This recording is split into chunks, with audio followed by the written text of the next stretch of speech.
À la Hochschule des Arts de Berlin, cet orchestre joue du smartphone et autres iPods. Il y a au moins 5000 applications musicales. Pas facile de trouver le son juste. Nous avons assisté à une répétition du DJ-orchestre de Berlin. Oui, bien. Surtout le premier violon. On va le faire comme ça. On va diminuer un peu la dynamique de base. Pour moi, l'idée, ce serait plutôt pianissimo. 1 et 2 et...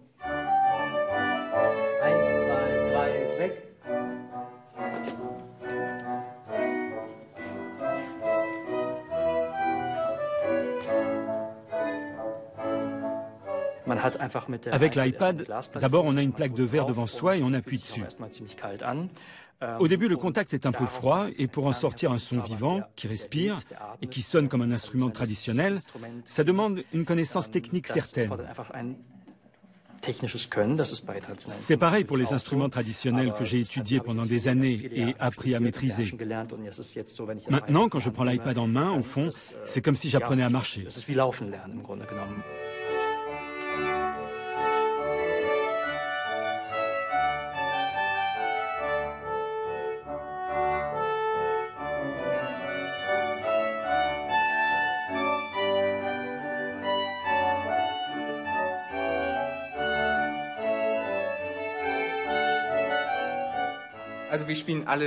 Nous jouons tous aussi des instruments conventionnels, mais j'essaye de fabriquer des sons nouveaux et de découvrir de nouvelles possibilités musicales. Là, avec l'iPad, c'est une découverte assez nouvelle, intéressante et très évolutive. Ces possibilités sont presque infinies. Et 1 et 2 et... 1 et 2 et... Bon, l'orgue nous a encore laissé tomber. Un peu plus soutenu. On reprend 2 mesures avant. Excusez un instant. Oui, bien, c'était ça.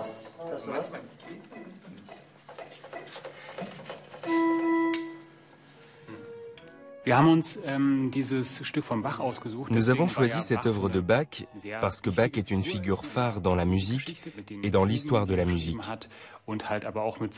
Avec les fugues, mais aussi avec ses œuvres spirituelles et avec aussi la Passion selon saint Matthieu, l'oratorio de Noël est une œuvre centrale qui a eu un grand retentissement. Et j'ai pensé que ce serait assurément un défi d'essayer de transposer cette œuvre en utilisant les moyens modernes et d'atteindre cette magie qui, en étant transportée par cet ensemble digital, produit une émotion et une musicalité en accord avec l'œuvre.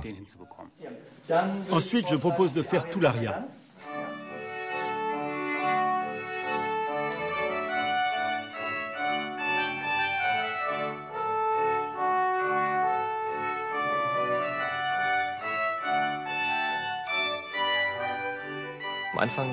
Au début, on avait des iPods, on pouvait à peine bouger. En fait, on était assis et chacun jouait pour soi. Maintenant, on peut vraiment jouer ensemble. On essaye de jouer avec tout le corps, on est en contact visuel avec les autres et on a un vrai chef d'orchestre. On peut dire que c'est davantage un orchestre qu'au début. Ensuite, une fois avec le chanteur, avec Bernhard. Hallo Bernhard. Hallo. Bernhard Hansky. Pas trop lentement, s'il vous plaît.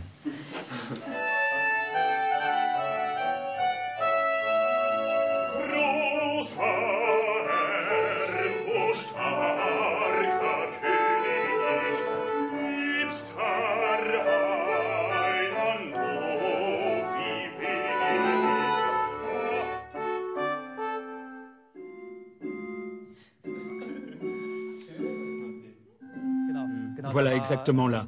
Tu étais en avance d'une syncope sur le premier violon et la flûte. Oui, d'accord.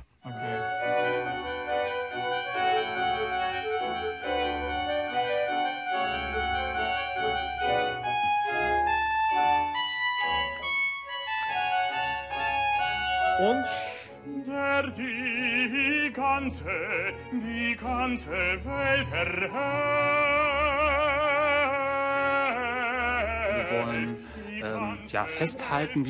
Nous voulons préserver la façon dont nous avons réalisé cet aria. Et des discussions ont déjà lieu avec des cantors en Allemagne afin de représenter cette œuvre en situation réelle, avec un vrai public. Voir comment le public réagit et quel impact ça a.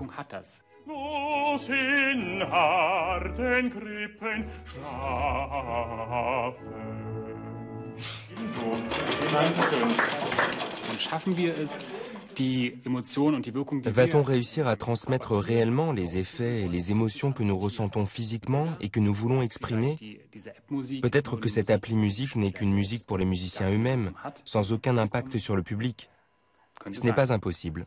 On va le savoir.